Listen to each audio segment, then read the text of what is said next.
하나님의 말씀 함께 보겠습니다. 출애굽기 20장 13절의 말씀과 마태복음 5장 21절에서 22절까지의 말씀입니다. 출애굽기 20장 13절의 말씀과 마태복음 5장 21절에서 22절까지의 말씀을 저와 여러분들이 한 목소리로 함께 읽도록 하겠습니다.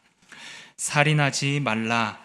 옛 사람에게 말한 바 살인하지 말라. 누구든지 살인하면 심판을 받게 되리라 하였다는 것을 너희가 들었으나 나는 너희에게 이르노니 형제에게 노하는 자마다 심판을 받게 되고 형제를 대하여 나가라 하는 자는 공회에 잡혀가게 되고 미련한 놈이라 하는 자는 지옥불에 들어가게 되리라. 아멘. 오늘은 10마디의 말씀 중 6번째 해당되는 살인하지 말라라고 하는 제목으로 함께 말씀을 나누고자 합니다. 지난 6월 14일부터 19일까지 이슬람교의 최대 행사인 성지순례 하지가 사우디에서 있었습니다. 아마 여러분들도 뉴스를 들어보신 분들은 이 소식을 들었을 겁니다. 이슬람 교도에게 있어서 성지순례라고 하는 것은 꼭 일생에 한 번은 해야 하는 의무이기 때문에 매해 수백만 명의 사람들이 모여서 그 성지순례를 행하게 됩니다. 올해 참여한 숫자는 대략 180만 명 정도였다라고 합니다. 그런데 올해는 이 기간 중에 갑작스러운 폭염으로 인하여 1,300명 이상 되는 사람들이 열사병으로 사망을 했다라고 하는 기사를 읽었습니다. 한 뉴스 기사를 보니 그 순례 여정에 참여했던 그 사람들이 제때 치료를 받지 못하여 길거리에서 죽어가는 사람들이 너무 많아서 그 순례 여정이 끔찍했다라고 하는 이야기를 이렇게 본 적이 있습니다. 공식적으로 집계된 숫자만 1,300명이지 아마 그 이상이 성지순례를 하던 중에 사망하게 되었을 것이다 라고 여겨집니다. 이 여정을 개최하는 정부에서 위험을 대비하여 잘 준비하였겠지만 뜨거운 광야의 길을 걷는 180만 명을 다 보살피기는 어려웠을 겁니다. 그러다 보니까 길가에서 죽어가는 사람들을 그 성지순례 여정에 있는 사람들은 외면하기도 하고 그 사람들을 보살피는 것들이 힘들었을 것이다 라고 생각이 됩니다. 제가 이 기사를 보면서 그런 생각을 했습니다. 오늘 이 시대에도 의학이 발달되고 여러 가지 삶의 도움을 얻을 수 있는 시대에도 광야의 길을 180만 명이 걷는 건 참 쉬운 일이 아니다라는 생각을 했습니다. 그러한 시각으로 구약 성경의 출애굽기의 상황을 보니까 출애굽기를 걷고 있는 이스라엘 백성들의 수가 적게는 180만 명에서 많게는 250만 명까지 보고 있는데요. 그 수많은 사람들이 가는 여정 속에서 얼마나 많은 사람들이 죽어나가고 힘든 일을 겪게 되었을까. 아마 그 여정 중에 있던 사람들도 길가에서 죽어가는 사람들을 보면서 끔찍하였다라고 생각하였을 겁니다. 우리는 그냥 하나님께서 구름기둥 불기둥으로 인도하셔서 그 여정에서는 한 사람도 낙오되거나 죽지 않았을 것이다 라고 생각하는데 그렇지는 않았을 겁니다. 병으로 그리고 노쇠하여서 여러 가지 사정으로 인하여 탈락되거나 죽은 사람들이 많이 있었을 겁니다. 그런데 이러한 상황이 지속되고 반복되다 보면 우리의 마음에, 사람들 마음에 들어오는 것은 다른 사람들의 생명에 대해서 가볍게 여기거나 무시하는 경우들이 종종 생겨난다는 것입니다. 하나님이 이러한 상황 속에서 시내산에 도착한 이스라엘 백성들과 언약을 맺으면서 그들에게 하나님이 주신 이 생명에 대해서 어떻게 생각하고 다루어야 하는지를 그들에게 당부의 말씀으로 해주신 것이 오늘 이 6번째에 해당되는 말씀입니다. 그냥 우리는 살인하지 말라라고 하는 한 문장으로 이해되지만 이거는 하나님의 생명을 어떻게 이해하고 다루어 가야 하는가, 그에 대한 많은 의미가 내포된 당부의 말씀입니다. 6번째 당부인 살인하지 말라라고 하는 이 말씀의 의미는 그냥 간단해 보입니다. 심플해 보입니다. 다른 사람의 생명을 해하지 말라라고 하는 말로 우리는 받아들이고 이해하게 됩니다. 그러나 하나님께서 창조하신 이 생명을 가볍게 여기거나 함부로 대하지 말라라고 하는 그 말씀 이상으로 생명의 존엄성을 잃지 말게 하라, 하나님의 공동체는 생명을 경시하는 공동체가 아니다라고 하는 그런 의미들을 담아서 이 말씀을 하고 계신 것입니다. 그래서 우리가 이 말씀을 읽을 때 살인하지 말라, 누구의 생명을 이렇게 해하지 말라라고 하는 것보다 더 이렇게 깊은 의미가 있음을 알고 좀 들여다보면 우리가 이 말씀을 듣는 유익이 있으리라고 생각합니다. 하나님의 의도를 살인하지 말라라고 하는 그 차원을 넘어선다라고 하는 것이 어디에 드러나 있느냐, 여러분들이 그렇게 질문하실 것입니다. 그런데 저도 이제 그 말씀을 찾아보다가 살인하지 말라라고 하는 단어에 해당되는 히브리어를 좀 찾아보니까 그 히브리어에 담긴 의미가 단지 사람의 생명을 해하지 말라라고 하는 그 차원을 넘는 말씀을 담고 있음을 보게 되었습니다. 살인하지 말라라고 하는 단어에 해당되는 히브리어는 라차흐라고 하는 단어를 쓰는데요, 구약 성경에는 47번이 등장을 합니다. 그리고 이 말 뜻은 산산조각 내다라는 뜻입니다. 상대방의 육신에 해를 가하여 육신이 산산조각 나게 되는 것, 영혼에 해를 가하여 영혼이 산산조각 나게 하는 것, 그것이 라차흐라고 하는 말입니다. 하나님의 공동체의 질서를 깨뜨리고 생명의 존엄성을 무시하는 행동을 라차흐라고 하는 단어로 사용하면서 그 일을 행하지 말라라고 말씀한 것입니다. 성경에는 죽음에 대하여 여러 가지 이제 표현들이 있는데요, 히브리어도 죽음에 대한 표현들이 많이 있습니다.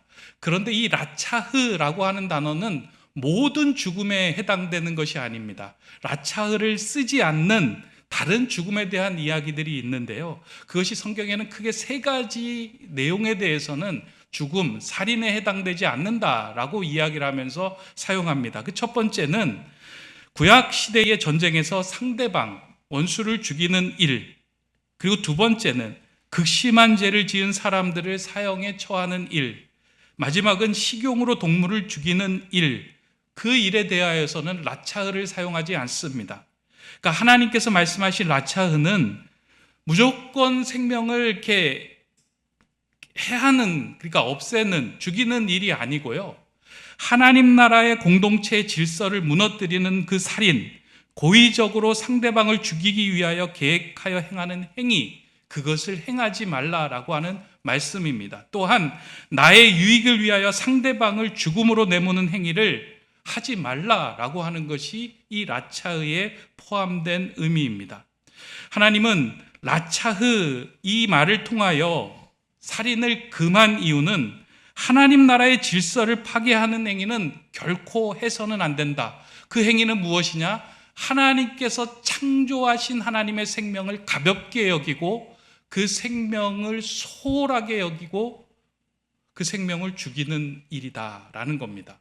왜 이런 말씀을 했냐면, 하나님이 창조하신 모든 생명은 존귀하며 그 생명에는 하나님의 형상이 담겨 있음을 하나님은 이렇게 말씀하셨기 때문입니다.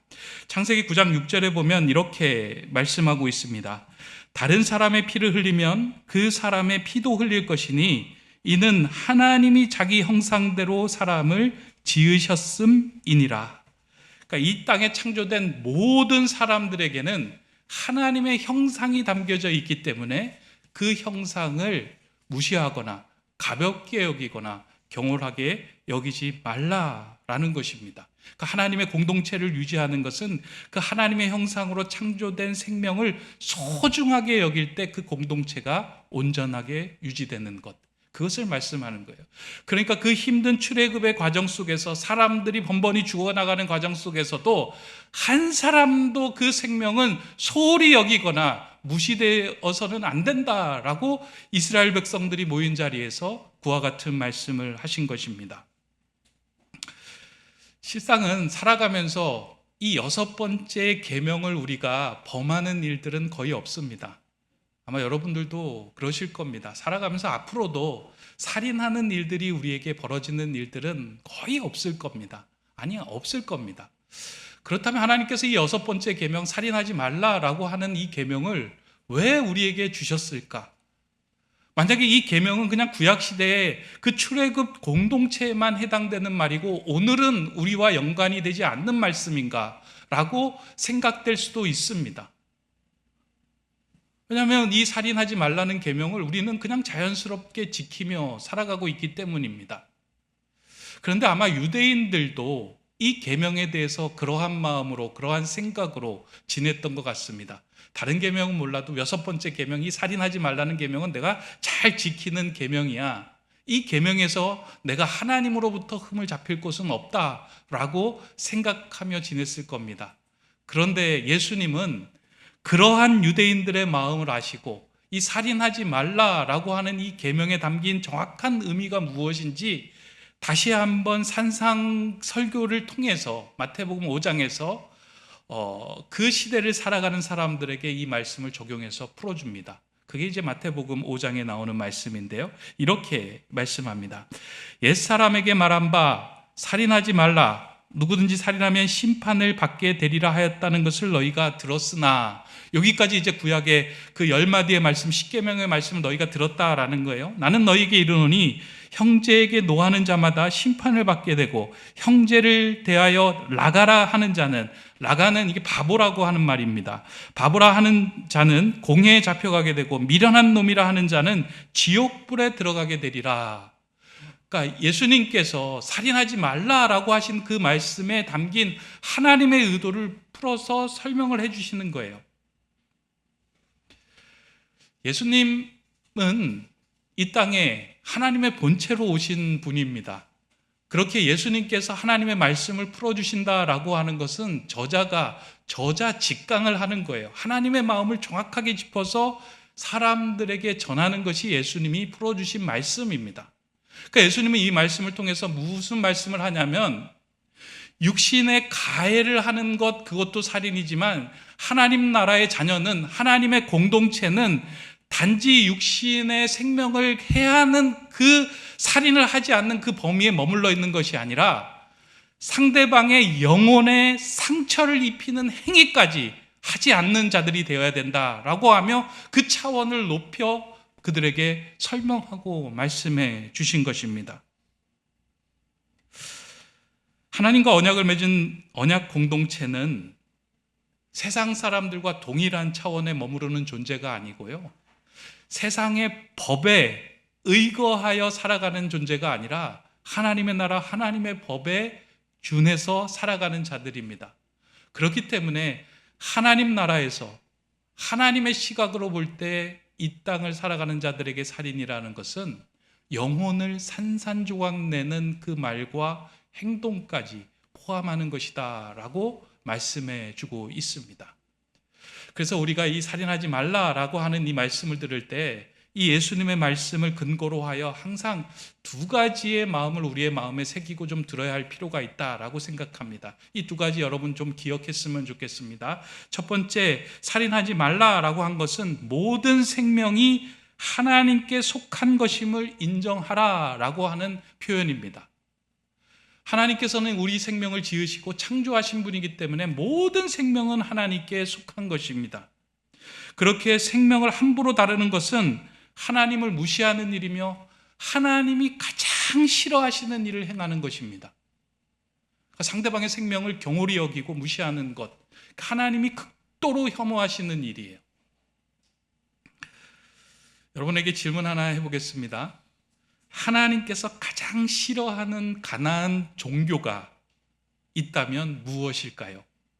이제 가나안에 들어가서 가나안 사람들이 섬기고 있는 종교에 대해서 하나님이 너는 그 가나안 종교만큼은 너는 근처에도 가지 마라 하신 그 종교가 있습니다. 어떤 종교일까요?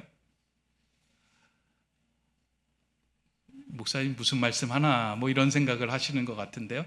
그냥 이제 여러분들이 아시는 것으로 따지면 그냥 바알 종교 정도 될 거다라고 생각을 하는데요.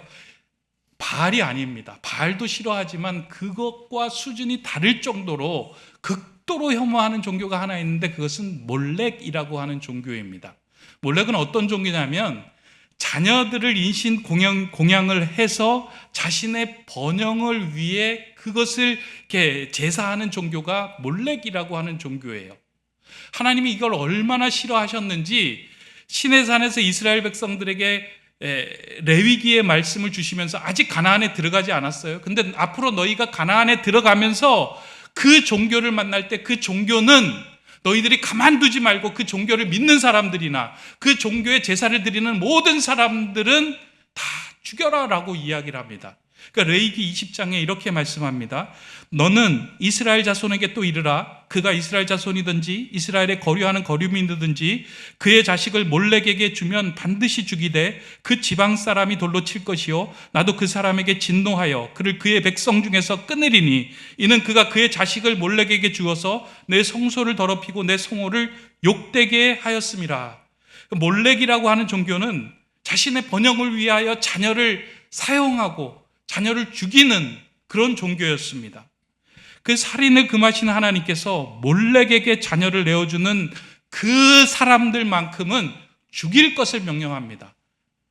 이게 참 아이러니해 보이는데요. 살인을 금하심에도 불구하고 하나님은 몰렉을 믿는 자들, 몰렉에게 제사하는 자들은 이 땅에서 없어지게 하라라고 말씀합니다. 이렇게 단호하게 말씀하시는 이유는 하나님의 나라의 공동체는, 하나님의 나라의 질서는 생명을 경홀히 여길 때 그 질서가 깨지기 때문입니다. 그러니까 하나님이 원하시는 공동체가 아니에요. 한 사람의 생명을 가볍게 여기거나 무시해서는 그 공동체의 질서가 유지될 수 없기 때문입니다. 하나님은 생명을 존중하는 자를 존귀히 여기고 그 사람을 하나님의 마음에 합한 자로 여깁니다. 구약 성경을 보면 하나님의 마음에 합한 자라고 할 때 그 대표되는 인물은 항상 다윗입니다.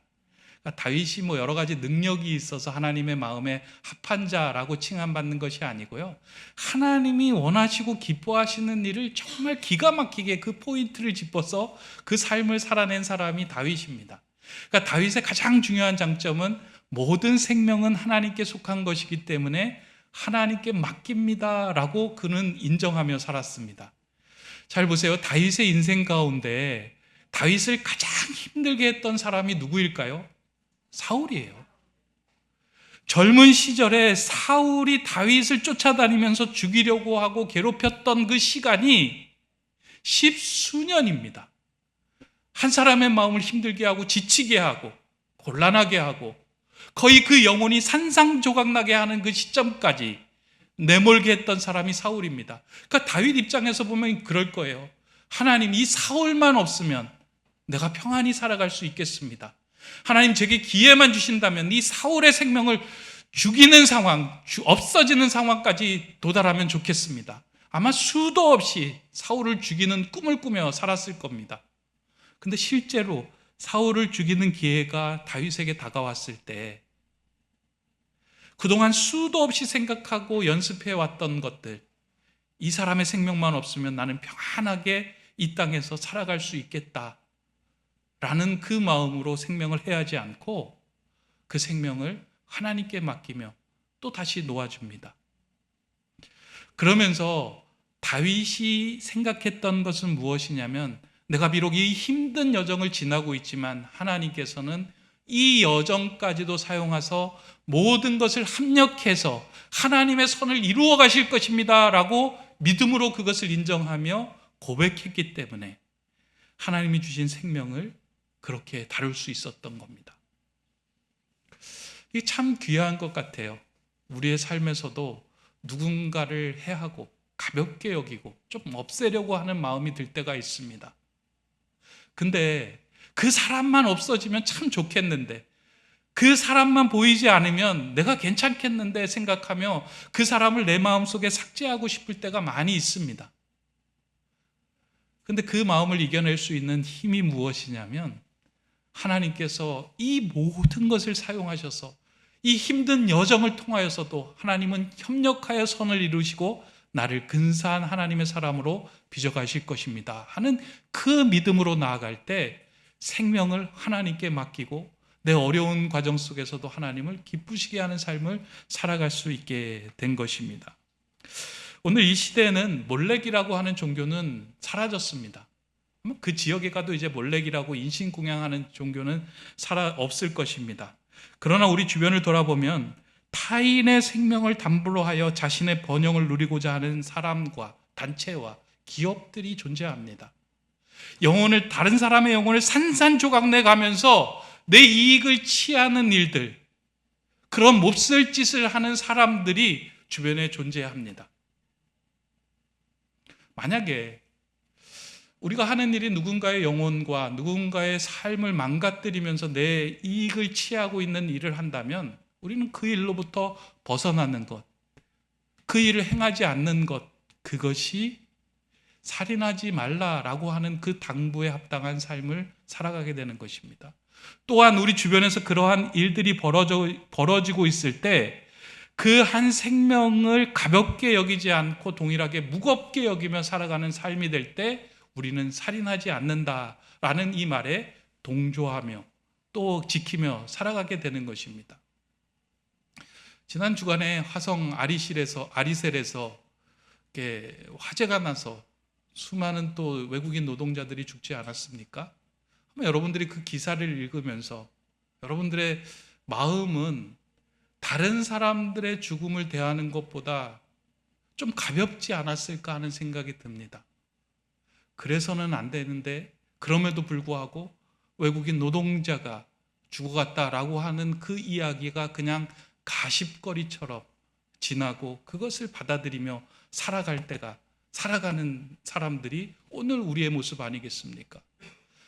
하나님 나라에서 하나님께서 창조한 생명은 더 귀한 생명도 아니고 더 귀한 생명도 없고 덜 귀한 생명도 없고 모두 다 존귀하고 모두 다 무거운 것들입니다. 그렇다면 그 생명에 대해서 하나님께서 허락하신 그 사람들에 대해서도 동일한 마음으로 대하는 것, 그것이 살인하지 말라라고 하는 말씀을 마음에 품고 살아가는 것입니다. 사랑하는 성도 여러분, 이 땅을 살아가는 사람들의 생명에는 더 귀한 삶도 없고 덜 귀한 삶도 없습니다. 세상으로 유명한 사람은 더 귀한 생명이고, 그리고 길에서 사람들 향하여 구걸하는 사람들은 덜 귀한 생명, 그것이 아닙니다. 모두 다 하나님께 속한 생명은 하나님의 형상이 있기에 존귀히 여기는 것, 그것이 살인하지 말라라고 하는 그 말씀에 합당한 삶을 살아가는 것입니다.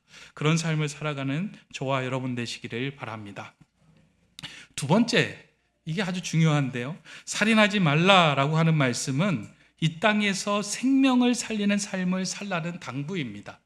그러니까 이게 부정적이고 금지 명령으로 우리가 들리잖아요. 살인하지 말라. 근데 이거를 긍정인 명령으로 바꾸면 너는 사람을 죽이는 사람이 아니라 사람을 살리는 삶을 살아라 라고 하시는 말씀이다라는 것입니다. 예수님께서 살인하지 말라 하는 말씀을 설명하면서 사람의 말이 한 영혼을 산산조각 내는 칼과 창이 된다라고 말씀하십니다. 형제에게 노하는 자, 라가라고 하는 자, 미련한 자라고 하는 말이 곧 살인에 해당되는 행동이다라고 말씀하신 것입니다. 이렇게 말씀하신 이유는 육신의 칼을 겨누어 생명을 해치는 것 이상으로 말로 상처를 주는 것 또한 한 사람의 영혼을 죽이는 것이다 라고 정확하게 짚어주신 것입니다. 실제로 사람들이 말로 상처를 받을 때 그 영혼이 산산조각 나는 느낌을 경험하게 된다라고 말합니다. 여러분들도 그렇잖아요. 어느 순간에 어떠한 말을 딱 들었을 때 그 말로 인해서 삶의 의욕이 사라지게 되는 말들이 있습니다. 그 말을 들었을 때 밥도 넘어가지 않고, 그 말을 들었을 때 우리가 믿는 하나님조차 의심하게 되는 말들이 있습니다. 이러한 말은 생명을 가해하는, 해치는 아주 위험한 말이다라는 것입니다. 신앙 공동체에서도 살리는 말보다 삶의 의욕을 꺾어버리는 말들이 난무할 때가 있습니다. 그렇게 된 이유는 그 사람의 마음에 이미 꺾인 마음과 산산조각난 상처들이 있기 때문입니다. 그러니까 자꾸 사람을 살리지 못하고 죽이는 말을 하는 이유는 이미 그 마음에 꺾여진 마음과 상처난 마음 때문에 살리는 말을 꺼낼 수 있는 그 힘과 풍부함이 그 사람에게 사라졌기 때문입니다. 그래서 그런 사람을 만날 때요, 탓하거나 무시하거나 그 사람을 정죄하는 것을 넘어서 하나님이 주시는 사람을 살리는 그 생명의 마음이 그 사람 안으로 채워질 수 있도록 주변 사람들이 함께 그 생명의 말을 부어주는 것, 이게 참 중요하고 그게 사람을 살리는 삶이 된다라는 거예요. 우리 안에는 그 마음이 있을 때만 그 마음에서 생명의 말을 뽑아낼 수 있는데, 그 마음이 무슨 마음이냐면 예수 그리스도의 마음이에요. 그래서 성경에서 말하자면 너희 안에 이 마음을 품으라. 예수 그리스도의 마음이 우리 안에 채워지기 시작하면 그 마음에 사람을 살리는 말을 꺼낼 수 있는 힘이 생겨나기 때문입니다. 상대방을 지지해주고 인정해주는 말을 마음에 많이 두고 살아갈 때만이 그 말을 꺼내서 다른 사람들을 살릴 수 있게 됩니다. 말씀을 준비하면서 제가 우리 성도님을 향하여 기도하고 또 앞으로 계속 기도할 제목을 하나 이제 찾았는데요. 하나님, 우리 모든 교회의 성도님들이 예언에 능한 자들이 되게 해주십시오 라는 그 기도가 이렇게 생겼습니다. 예언이라고 하는 말은 우리가 앞일을 예측하여 말해주는 것, 이것이 예언이다라고 생각을 하는데, 성경에서 말하는 예언은 그런 의미가 아닙니다. 성경에서 말하는 예언은 하나님께서 나에게 맡겨두신 말씀을 찾아서 다른 사람에게 전하는 것, 이게 예언이에요. 그러니까 예금하고 똑같은 거죠. 그러니까 은행에 예금된 것을 찾아서 누군가에게 전해준다면 그 예금을 전해주는 삶이 되는 거예요. 마찬가지로 우리 모두는 하나님께서 전해주시는 말씀을 마음에 담고 살아가는 존재예요. 그게 하나님의 형상이고요, 그게 예수 그리스도를 닮은 근사한 사람들이에요. 근데 이 예금이 많을수록, 예언에 대한 말씀이 많을수록 상처나고 꺾인 사람이 다가올 때 그 사람을 향하여 내 안에서 꺼내줄 수 있는 인정과 지지와 격려하는 말들이 넘쳐나게 되는 거예요. 근데 이게 없을 때는요, 상대방을 비난하고 비판하고 정죄하고 충고와 조언의 말들로 가득하게 되는 거예요. 물론 그 말도 의미가 있고 일리가 있을 수 있습니다. 그러나 사람을 살리는 말은 그 사람을 인정하고 지지하고 격려하는 말로부터 항상 시작이 됩니다. 그래서 우리 자녀들을 향하여 우리가 말을 사용할 때도요, 우리 참 조심해야 되는 게, 그 사람의 아들의 자녀의 길을 꺾는 말들을 함부로 사용해서는 안 됩니다. 근데 늘 우리도 상처가 많기 때문에 그 상처에서 또 다른 상처를 헤집을 수 있는 그 말을 칼처럼 창처럼 꺼내어서 네가 그렇지 뭐, 네가 해봤자 뭐 별게 있겠어, 기운이 쭉쭉 빠지는 얘기를 하는 거예요. 조금 더 살려주고 조금 더 인정해주고 지지해주면 얼마나 더 힘이 나고 그 살 게 소망이 생겨납니까? 왜 그럴까요? 우리는 우리 안에 하나님의 말씀을 담아두는 것에 별로 관심이 없습니다. 어디 은행에 또 어디에 투자해서 돈을 많이 담아둘까에는 눈에 불을 켜고 관심을 두고 있는데요, 하나님의 말씀을 많이 채운 풍요로운 인생으로 살아가는 것, 거기에 관심이 없습니다. 근데 그 말씀이 마음에 채워지기 시작하면 그 인생은 사람을 살리는 삶이 됩니다.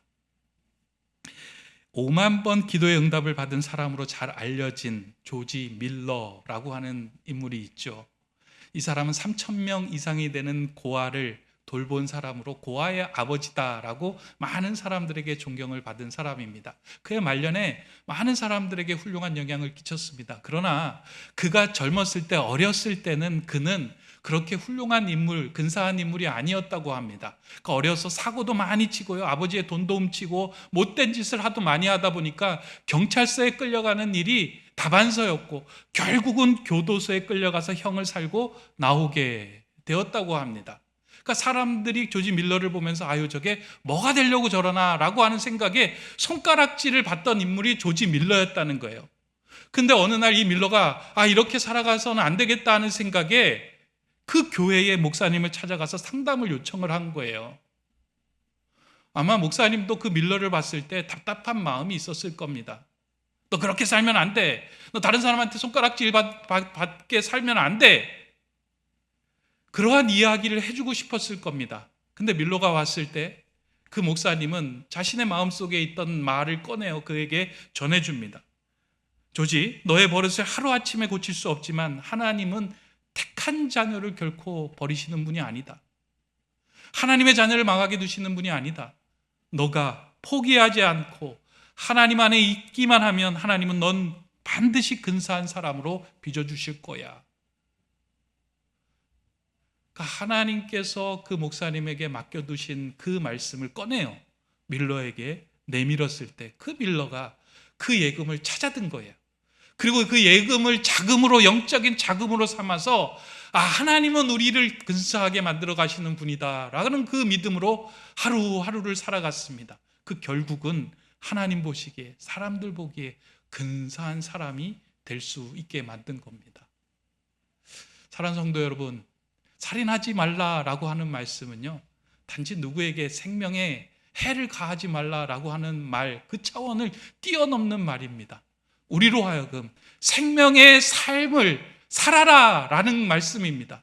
너는 사람을 살리는 존재다라고 하신 말씀이에요. 너희 안에 그 예수 그리스도의 마음 안에, 너희 안에 담아두신 그 말씀을 꺼내요. 생명이 꺾이고 영혼이 산산조각난 자들에게 그 말씀을 꺼내어 살아갈 수 있게 해라 라고 당부하신 메시지입니다. 저는 그래서 우리 높은 뜻 세움교회 우리 식구들의 입에서는요, 그런 생명을 살리는 말들이 많이 나오길 바랍니다. 그러니까 여러분들이 예언하는 그 능력이 있기를 원합니다. 그러니까 누군가 툭 찾아왔어요. 좀 힘듭니다. 그랬을 때 여러분 생각 이야기하지 마시고요, 여러분 판단 얘기하지 마시고요, 하나님 당신과 함께 하실 겁니다. 지금까지 잘했는데 하나님이 당신과 함께 하셔서 당신을 근사하게 빚어가실 것입니다. 그거를 꺼내어 그 사람에게 전달해 줄 때 그 말은 그 인생에 풍부하게 생명을 살리는 영적 자금이 될 것입니다. 그런 영적 자금, 그 영적인 말씀들을 많이 품으며 살인하지 말라라고 한 말씀을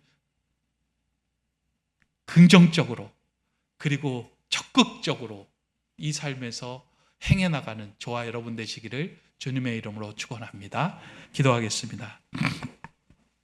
상한 갈대를 꺾지 아니하며 꺼져가는 등불을 끄지 아니하신 하나님, 이 땅에서 하나님의 자녀로 살아갈 수 있는 생명을 주심에 감사를 드립니다.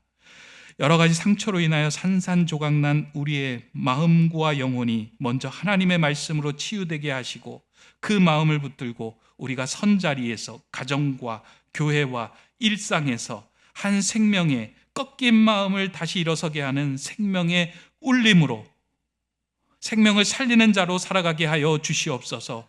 우리 높은 뜻 세움교회에 속한 모든 성도들의 삶에는 사람을 살리는 말이 가득하게 하여 주시고, 누군가에 지치고 힘들고 어려워 다가갔을 때 하나님께서 맡겨주신 그 말씀을 꺼내어 그 생명을 살리는 일들이 우리 교회 안에, 공동체 안에, 가정 안에 가득 넘쳐나게 하여 주시옵소서. 그런 하나님 보시기에 근사한 교회 되게 하여 주시옵소서. 예수 그리스도의 이름으로 기도드립니다. 아멘.